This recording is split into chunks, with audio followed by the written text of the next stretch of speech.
All right.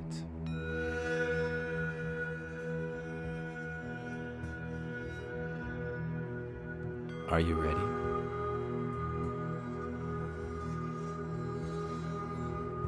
Let's begin.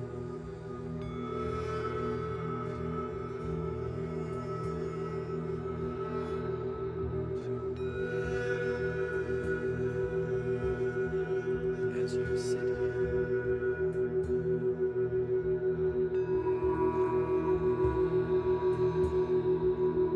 allowing your body, you may begin to notice how the sound of words can sometimes be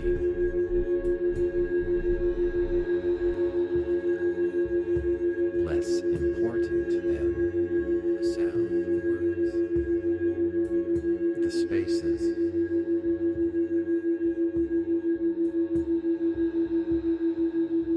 between them.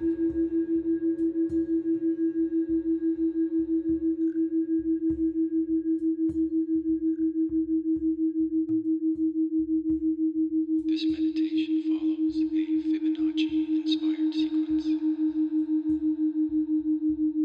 1, 1, 2, 3, 5, 8, 13, and then gently back down again. This meditation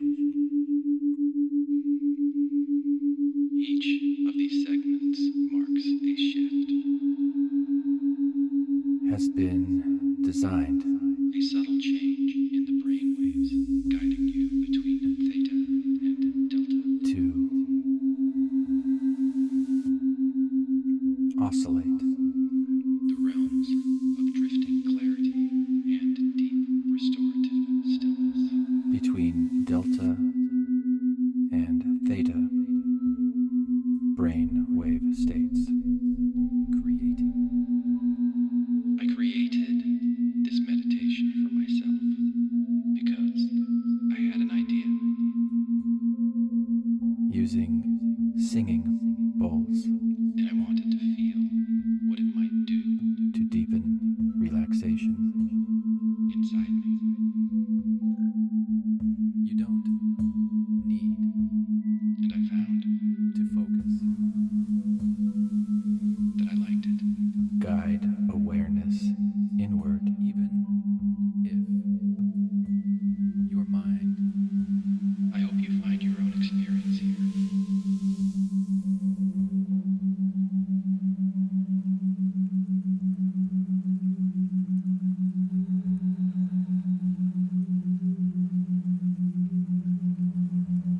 Welcome to You're Not Broken, Just Rewiring, a free audiobook podcast by me, Glenn Ostlund. Chapter 14, Lemuria and the Cell That Stayed.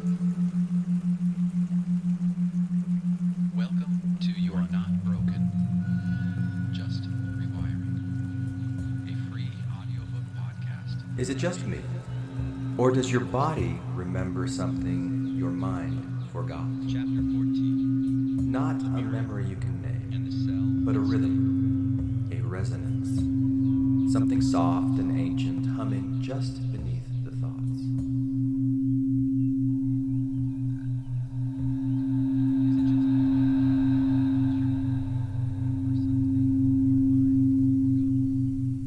Like homeostasis, like harmony.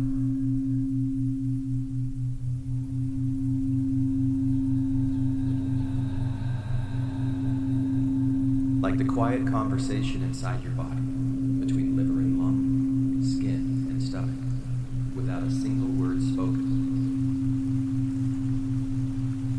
One. Maybe that's the mirror. Not a place on a map, Like the quiet but a conversation pattern of cells that still between liver follow. and lung, skin and stomach, without a single word spoken. A myth, shaped like a mirror. Maybe that's the mirror.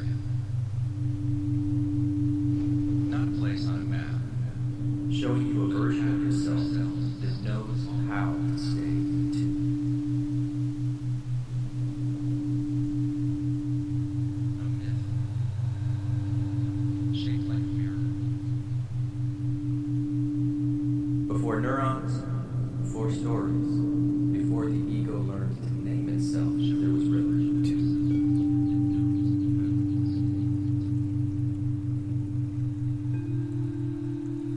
There was resonance. There was a kind of listening beneath language.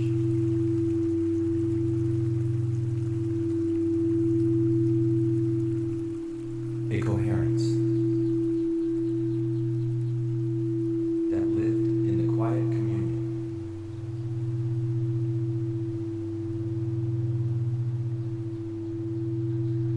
between selves.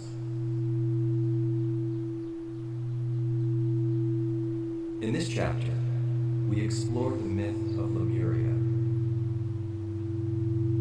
that lived in a quiet communion, not as a lost civilization in the sea, but as a symbolic memory.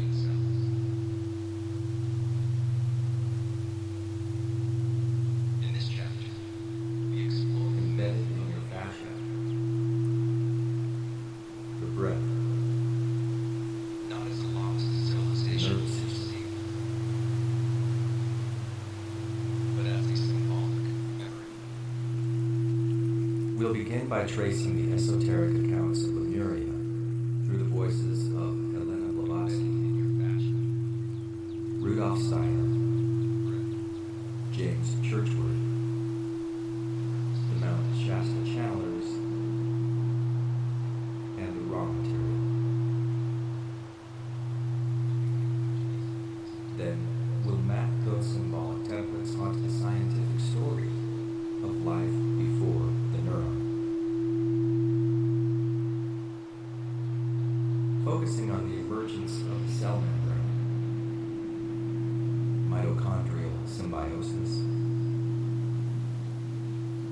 and the first cooperative multicellular communities. Finally, we'll return to the body, not as a finished product, but as a living Lemuria, a relational intelligence still active beneath and the first cooperative multicellular communities. A song your system has never stopped singing. Finally, I'll return to the body. Lemuria, in this sense, isn't a place you lost. It's a coherence you remember. Still active beneath thought. And remembering it, a song your system may be the first step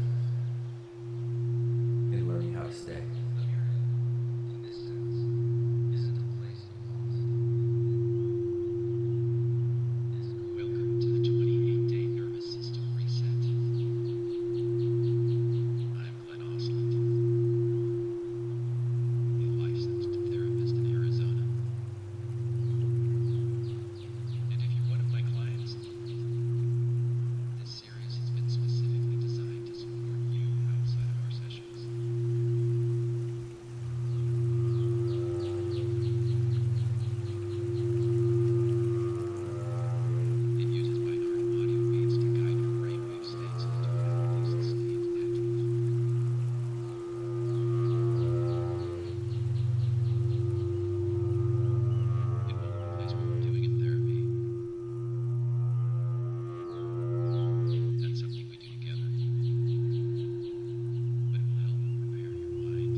This chapter is an attempt to remember, not through archaeology or doctrine,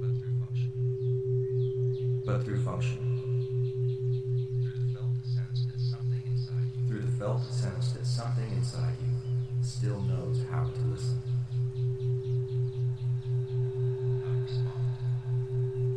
How to respond. How to live in a state of coherence with How to live in a state of coherence with everything else that lives.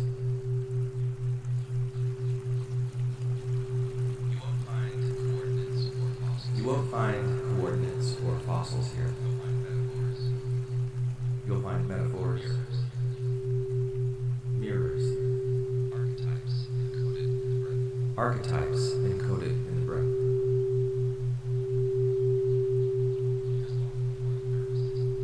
Because long before the nervous system developed the speed to think,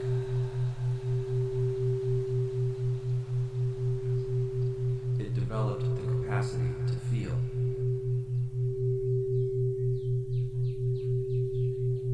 And long before it could feel shame,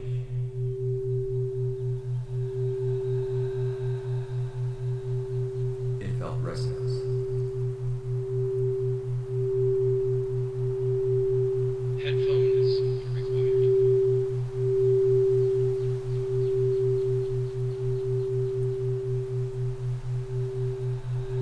With headphones, your brain hears 174 hertz in one ear, 180 in the other. That creates a third rhythm.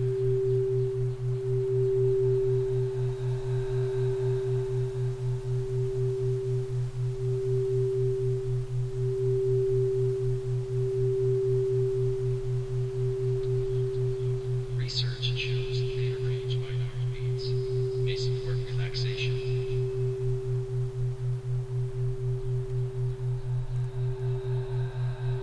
sleep, memory, and emotional regulation. Notice what happens in your own life over time. You may also hear my words move from left to right and back again. Another layer, softer, may different speed, sometimes steady, sometimes they reflect, following both streams, ones can sharpen focus, like a lens, bringing blurred images clear.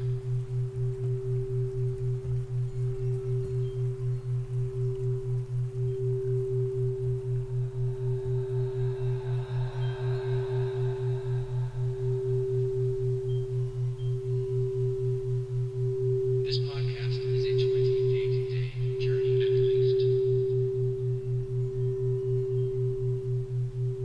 The length often needed to build a new habit.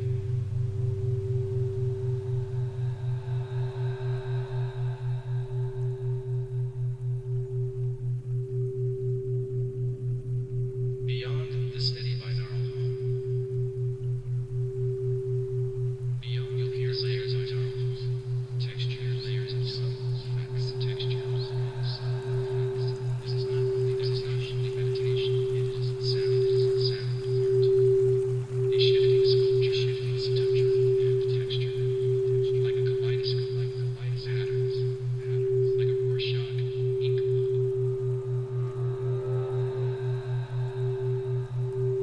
As you listen, you may notice thoughts stretching like taffy.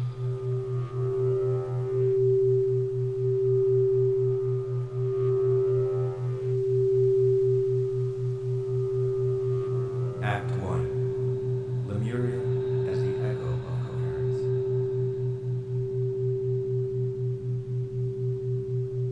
Lemuria, for the uninitiated, is the Atlantis you've never heard of.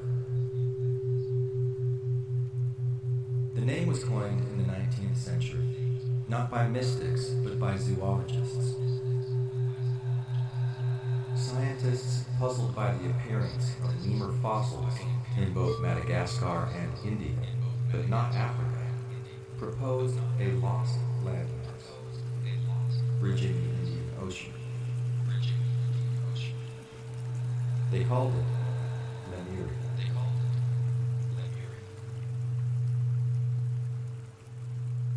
Geologists, with their understanding of plate tectonics, later rolled their eyes and moved on. But the esoteric world took the baton and ran. Lemuria became a mythical continent. A spiritual Eden said to predate Atlantis. A land of radiant beings. Pure-hearted and telepathic. More feminine than Atlantis. More attuned to nature. Less about technology, more about resonance. It said that Lemurians didn't speak with words. They felt each other. They communed in song and light and frequency. They lived in harmony with Earth. In multi-dimensional awareness. In coherence before conflict.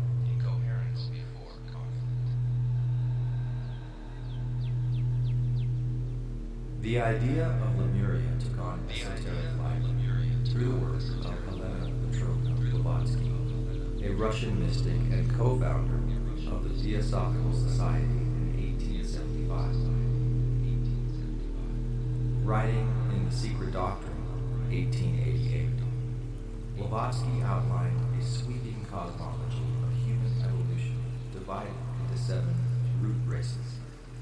Lemuria, she said, was the home of the 3rd root race, an early phase of humanity that preceded Atlantis, the 4th, and modern humans, the 5th. Drawing from what she claimed were ancient Eastern teachings preserved in secret brotherhoods, Blavatsky described Lemurians as gigantic, long-lived, and not yet fully physical. They were psychic and instinctual, dreamlike in their perception, and guided by spiritual beings known as the Lords of the Flame. These beings didn't teach with words. They imprinted truths directly into the astral bodies of early humanity. Blavatsky's Lemuria was not idyllic in the modern utopian sense. It was elemental, raw, still in flux.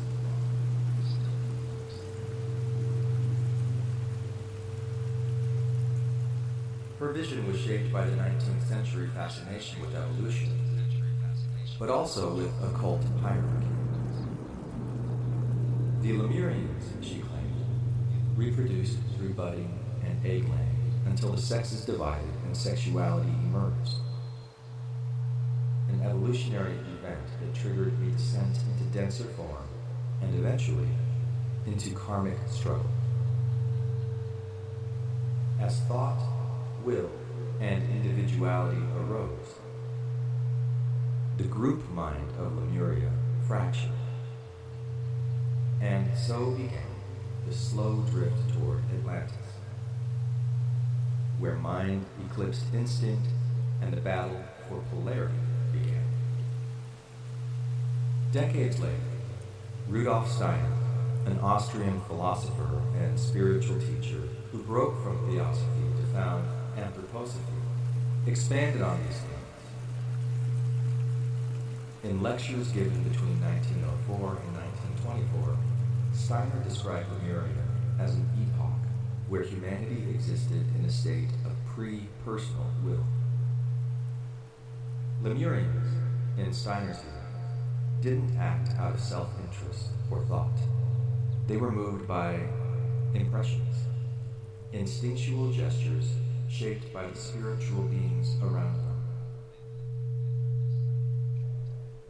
They lived in a kind of psychic dream time, responding to their environment with fluid sensitivity. There were no I, me, minds yet, only movement of life passing through a not yet solidified human form. Steiner taught that Lemurians had access to clairvoyant perception, and that their downfall came not from external destruction, but from the internal spark of will, the beginning of separation from the spiritual world. The discovery of fire was both literal and symbolic, an eruption of autonomy that marked the end of innocence. Then came James Churchward, a British occultist, inventor, and former soldier who claimed in the 1920s to have discovered ancient tablets in India, describing the lost continent of Mu. His term for Lemuria. In books like The Lost Continent of Mu, In books like The Lost Continent of Mu, 1926, Churchward presented Mu as the mother civilization of all world's cultures. He claimed Mu once spanned the Pacific Ocean and was home to over 60 million people who lived in peace, spiritual alignment, and scientific advancement. The Knuckles, as he called them, were supposedly the original priests and scientists of Earth, spreading knowledge to Egypt, India, Central America, and beyond. Though dismissed by scholars as pseudo-archaeology, Churchward's work influenced decades of speculative thought and seeded New Age mythology. His Lemurians were less dreamlike and more human, still exalted, but technological, organized, powerful. In a sense, Churchward's Mu bridged Blavatsky's ethereal Lemuria and the coming myth of Atlantis. In North America, the myth continued to evolve, this time through Frederick Spencer Oliver, who published A Dweller on Two Planets in 1905. The book claimed to be dictated by a disincarnate being named Pyros the Best, blended esoteric teaching with speculative sci-fi, and described both Atlantis and Lemuria in spiritual terms. Oliver located Lemurian survivors at Mount Shasta, a majestic volcano in Northern California. From there, new mythology sprang. Stories of an underground city called Telos, crystalline temples, and radiant beings who lived in a fifth-dimensional state of harmony. Throughout the 20th century, these stories were expanded by Guy Ballard, the I Am Movement, Diane Robbins, and others. Telos became a symbol for spiritual sanctuary, higher vibration, and eternal inner guidance. Lemuria was no longer just a lost civilization. It was a vibration that could be felt, channeled, even remembered. And then there's Ra, the sixth density social memory complex channeled in the Law of One material during the early 1980s by Don Elkins, Carla Ruckert, and Jim McCarty. Ra spoke of Mu as an Earth civilization existing around 53,000 years ago. I'm not asking you to believe my words. It was not technologically advanced, but it was spiritually attuned. But to notice your own experience. According to Ra, Mu was destroyed by tectonic activity, and its people, gentle and peaceful, migrated to what is now South America, eventually contributing to early social memory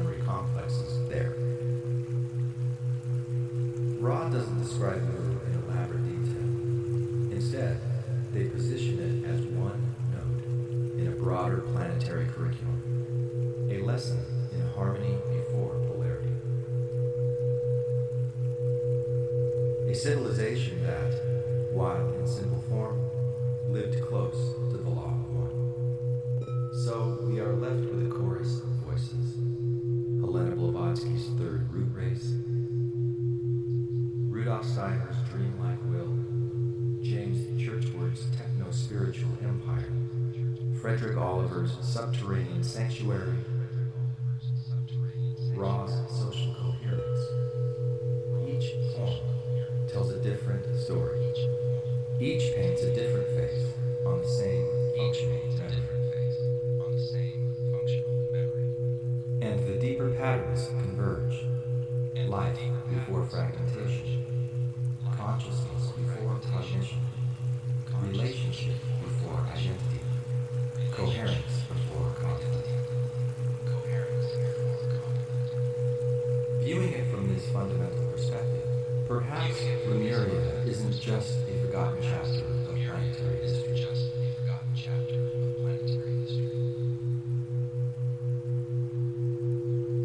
Perhaps it's a metaphor for something still living inside you.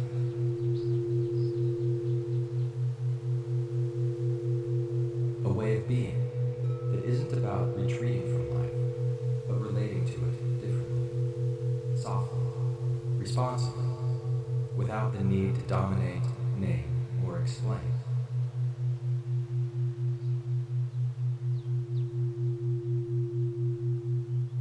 Maybe that's why the myth endures. Not because it tells us where we came from,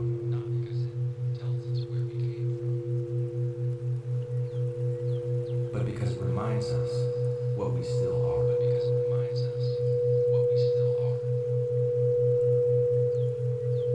And maybe you felt it in the breath between words.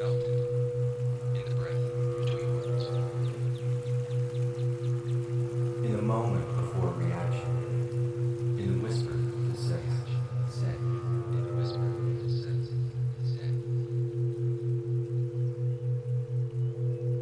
Let me tell you a story. Not a parable, not a peer-reviewed theory, just a whisper from the ancestral field.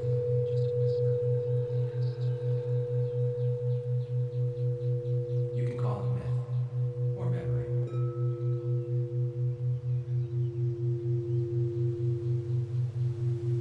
The cell that stayed and the spark that moved in.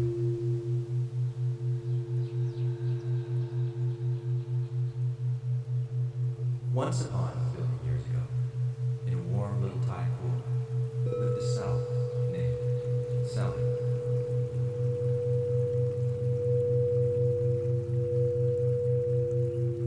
Just for fun, let's call her a Lemuria.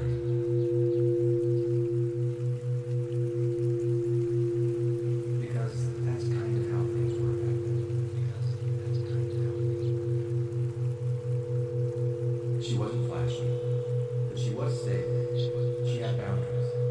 She could hold shape.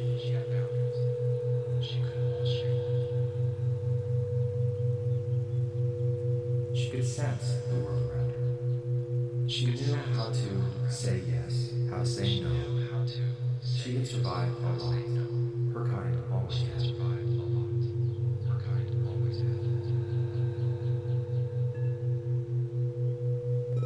She had a memory, a soft, sentient threshold. Not a wall, but a filter. A way of discerning what belonged, what nourished, what threatened, what could be transformed.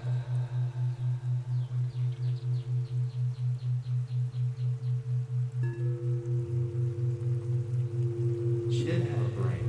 She didn't need one. She was an orchestra in a bubble, full of molecules dancing to ancient rhythms, lipids pulling, proteins unfurling.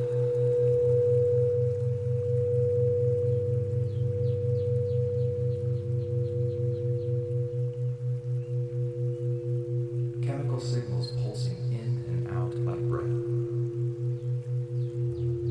Life was happening inside her, not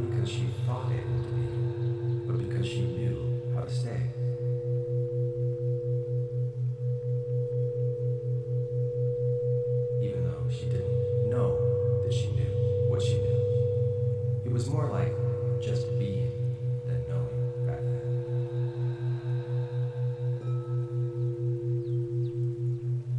And then came Mitch, another Lemurian, but of a very different kind. Mitch wasn't a cell like Sally. He was a bacteria. Molecular relationships formed in different ways to survive. He was smaller, hungrier, faster. He didn't just live, he burned.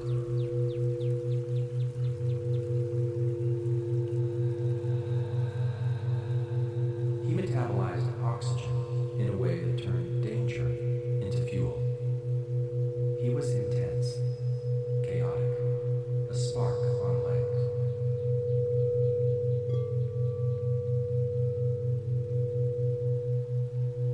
He had evolved to survive the Great Oxygenation Event, a planetary shift that had made the environment toxic for many early cells like Sally.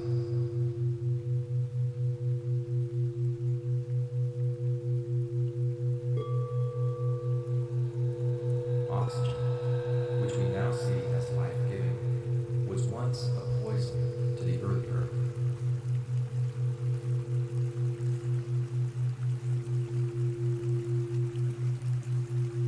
Mitch had figured out how to harness it, to turn fire into power.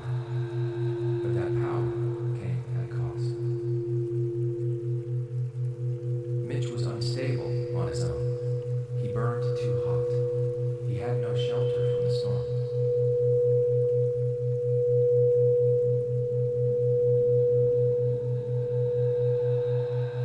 Sally hadn't evolved to metabolize oxygen. It choked her.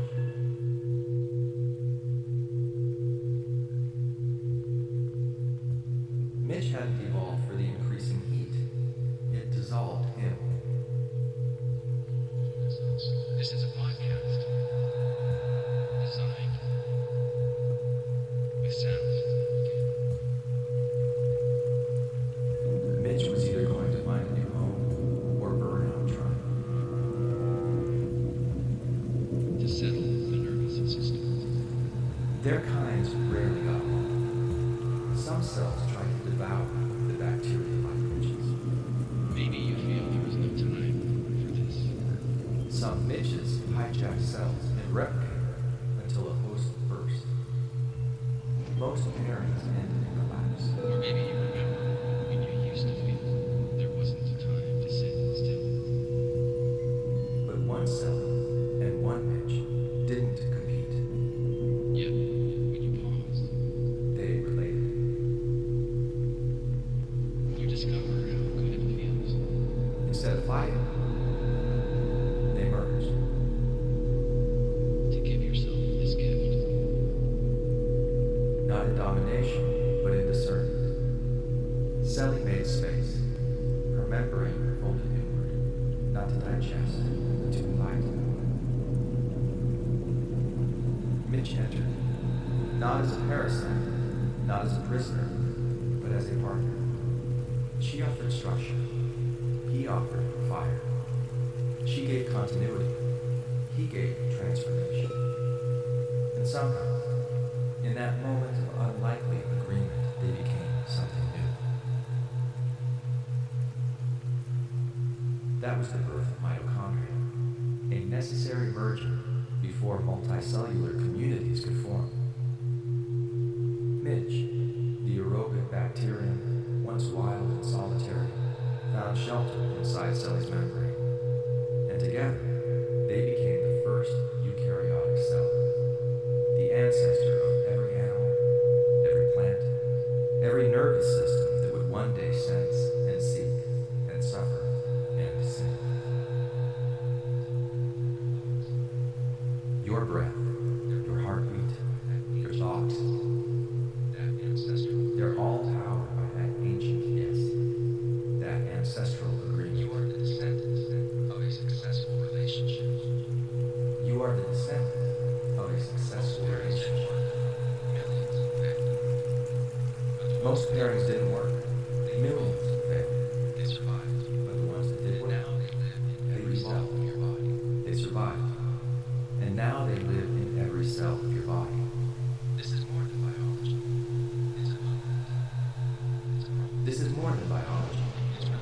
blueprint.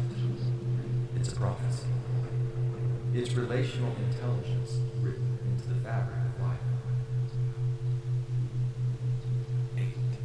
Your body knows how to partner, to metabolize danger into fuel, to stay open without being overrun, to hold a boundary while letting something in.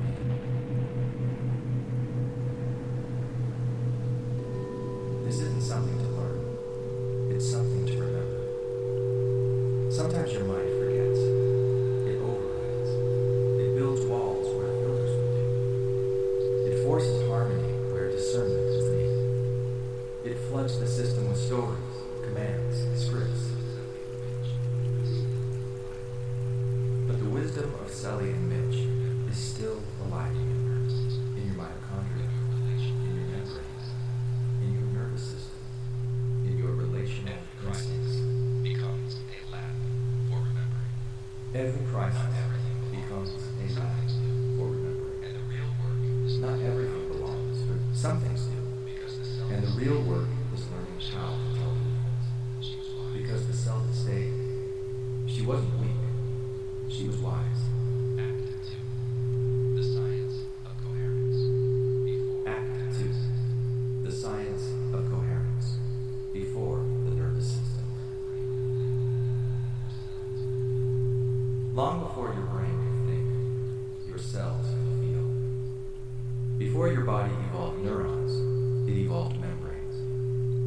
Before communication traveled through electricity, it moved through chemistry. Slow, intentional, and relational.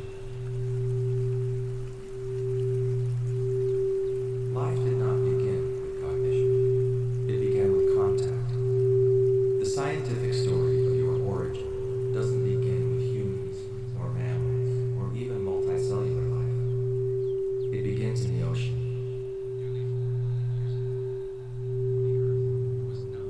Nearly 4 billion years ago, the Earth was not a welcoming place by today's standards. volcanoes roared. Radiation Lightning struck, volcanoes roared, in this chaos. radiation surged, and somehow, within this chaos, came a whisper. Molecules bumped into one another until some began to cooperate. Molecules And some bumped into one another until some began to a cooperate. membrane formed. And somewhere, A in simple shallow tide pool, sealed a off membrane surroundings, yet open a enough simple to bubble, exchange with sealed off from its surroundings, yet open enough to exchange with the world. it let in what It was not conscious, but it was discerning. It let in what nourished. It kept out what harmed. And it became the first boundary that held a living self. That boundary was the beginning of interoception. Not awareness of the world, but awareness of the inside. Before anything could sense a predator, it had to sense a pH imbalance. Before anything could run, it had to notice it was overheating.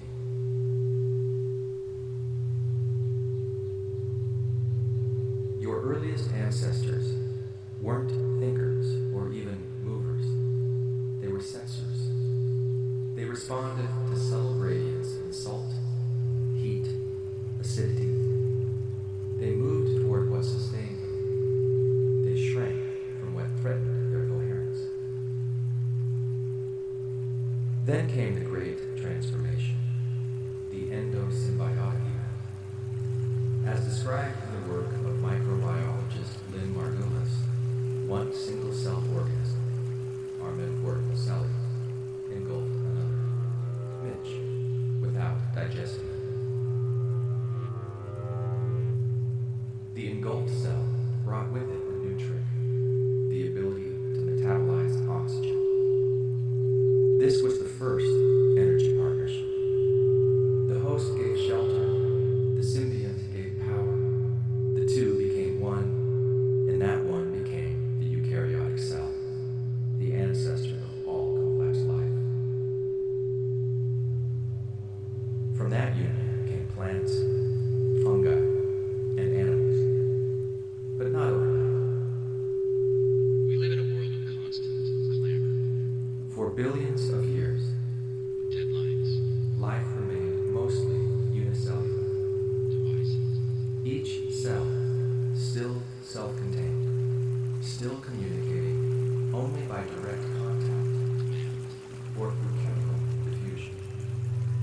Then, slowly, cooperation expanded. Cells began to cluster. Some specialized. This series is an invitation to let sound carry you into a calmer rhythm. Some gave up their ability to reproduce in exchange for a shared function like digesting food, moving muscle, or transmitting information. You are always in charge. And eventually, these communities became multicellular organisms. I'm not asking you to believe my words. The first multicellular beings were simple: algae, filaments, colonies. But to notice your own experience. They weren't centralized. They didn't have nervous systems. But they had something just as essential: communication. Chemical gradients, electrical charges, calcium waves that pulse from cell to cell. This is the forgotten substrate of feeling, how life learned to stay together. Take sponges, for example. Among the simplest animals, they have no nerves, no brains, and yet they coordinate. Their cells beat in rhythm to move water through their porous bodies, filtering nutrients and oxygen. They know what to hold, what to let pass. They are the biological expression of selective permeability, a concept we'll revisit as a metaphor for boundaries. Even before the first neuron ever fired, cells were conducting intercellular symphonies.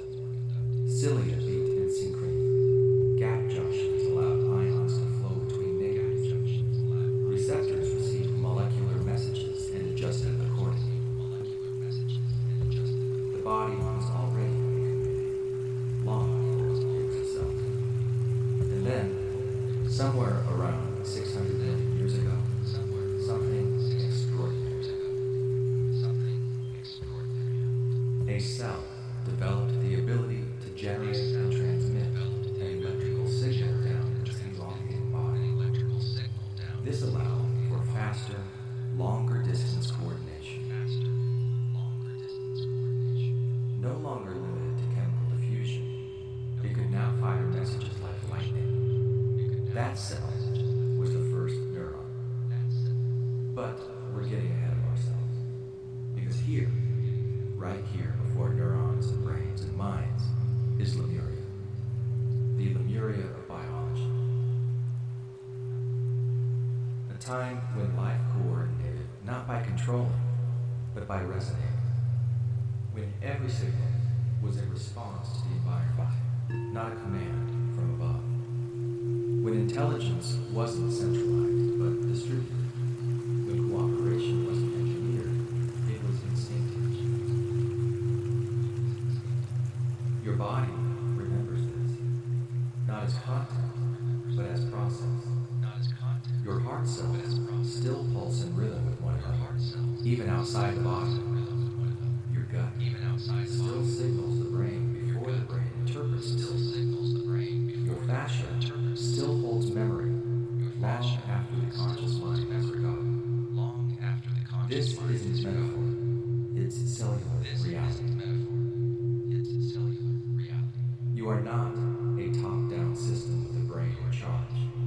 You are a field of coherence that once existed without cognition and still does. The signals are ancient. The language is older than words. It lives in chemistry, in shape, in flow, in the way your breath changes when someone you love walks into the room, in the tightening of your chest before a thought arises, in the knowing that comes before knowing why. This is Lemuria, not as legend, but as function.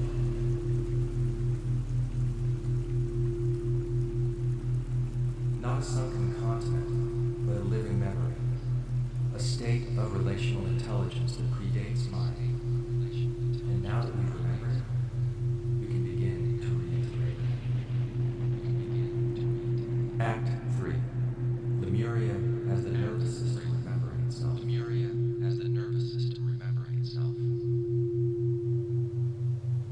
So where where does this all leave us? Not So where does this all leave us? not in myth or microbiology alone, Not in myth, but right here, microbiology, in the living field of your body, where memory isn't stored in words, but in memory isn't stored in the spaces between thoughts, in the tissue-deep intelligence that still listens before you speak. It's still listening before you speak. Lemuria, in this life, becomes less about what once was and more about what still is. It becomes a way of being that has never entirely disappeared, just got quiet beneath the noise of modern mind. Because the truth is, your body already knows how to Lemuria.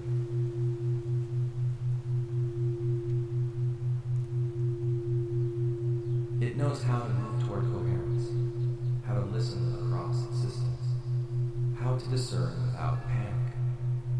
The early cells weren't trying to build a nervous system. They were responding, adapting, communicating. They were in relationship. And when you respond with presence instead of reflex, when your breath slows and your gut softens, you return to that same logic, not dominance, but discernment.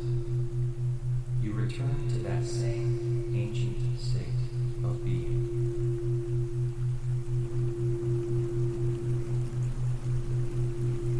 This is the essence of interoception, the body's ability to sense itself from the inside out. Before the neocortex rationalized and verbalized, the nervous system was already narrating through waves of sensation, through pulses of electrical charge, through chemical cascades and subtle shifts in tone. Every emotion you feel is a whisper from this internal landscape, a message encoded in breath, posture, pulse. As Dr. Stephen Porges has shown through polyvagal theory, your autonomic nervous system is constantly scanning for safety, not just out there in the world, but in here, between your organs, your cells, your relational field. And when it finds that safety, even fleetingly, it returns to the Lemurian rhythm, the ventral vagal station, the grounded hum of belonging. A message encoded in breath, posture, pulse. Not because danger has vanished, but because your system remembers how to respond without collapse. Polyvagal theory. It remembers the solid Autonomic state, nervous system the one that is partners, constantly scanning the one that makes space for something not new. just out there in the You world. don't have to become something else to find that rhythm. Organs, You don't have to master stillness or silence every thought. and when it finds that state, You only have to notice what's already happening. it How your shoulders drop when you feel seen. Lemurian rhythm, How your breath deepens the when you ventral let go. vagal state. How your belly releases when your boundary is honored. These aren't self-help strategies. They're somatic truths. Functional remnants of coherence that predates your ego and will outlive your stories.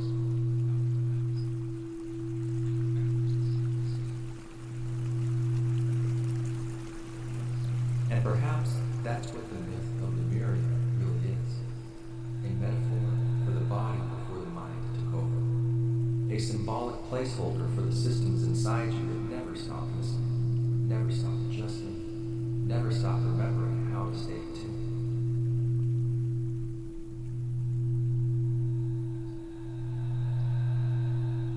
You don't need to believe in ancient continents or subterranean crystal cities to feel the truth of this.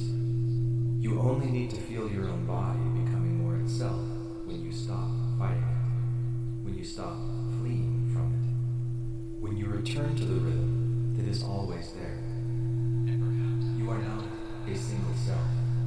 You are a symphony of systems. the body before the You are not broken. You are adapted. placeholder You are not lost. inside you. You are Never layered. stop listening. And Never beneath stop those adjusting. layers, the Never myth stop is still remembering how alive. to stay tuned. Spiral reflection. So ask yourself,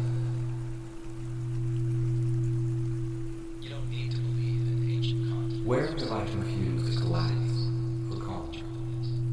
Where have I mistaken hypervigilance for intuition? Where have I learned to survive by shutting down when what I long for is to stay present? What if the part of me that pauses to feel, that sets a boundary of love instead of fear, that slow, steady part that listens before reacting, is the myth still alive? What if Lemuria isn't a lost civilization, but a living intelligence that never left? You're not broken. You're a sacred continent rising again from beneath the static. The radiant, telepathic telos navigating the world within the Mount Shasta of your mind. Lemuria isn't gone. It's layered in your fashion, your breath, your belly, and the cell that stayed. Still singing, still sensing, still you. You're not behind. You're not a mistake. You are the first cell whispering yes again. This time with awareness. This time with discernment. Sensing. Present. Always. Postscript. A foreshadowing of my land.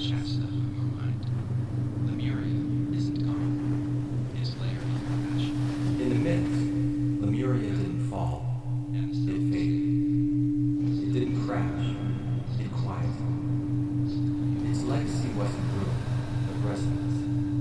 A hum in the tissues. A wave of being so soft it became invisible, but never stopped existing.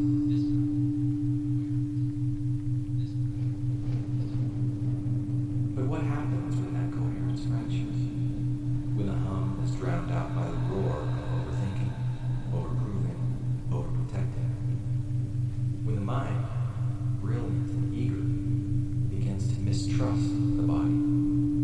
When the breath is overridden and the self gets split. That's where we go next. If Lemuria is the memory of harmony, Atlantis is the metaphor for disconnection. Not evil, not failure, just brilliance ungrounded. A system trying to lead without listening. Where Lemuria communed in chorus, Atlantis performed a solo. It wasn't betrayal, it was evolution out of balance. Because brilliance without embodiment can tip into collapse. And when the signal gets scrambled, when wisdom turns to noise, the system forgets how to tune back in.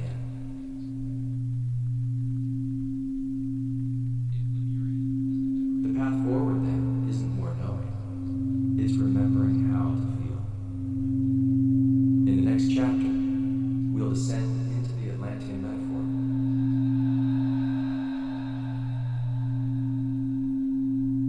Not as a warning, but as a map of what happens when thought outruns sensation. When boundaries harden into barricades, when connection becomes conditional. Until then, may your cells keep singing. May your nervous system remember the Lemurian rhythm it never lost. And may the myth inside you keep unfolding.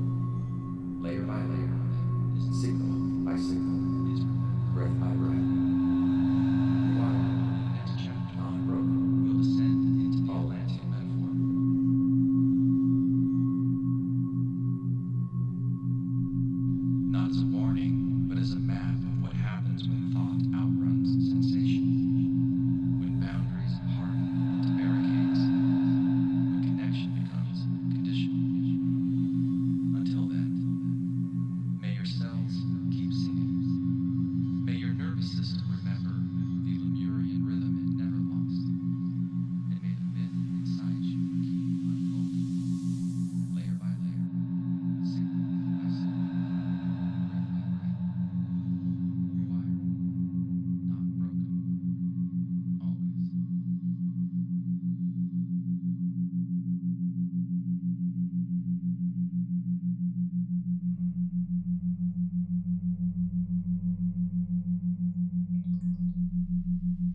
as you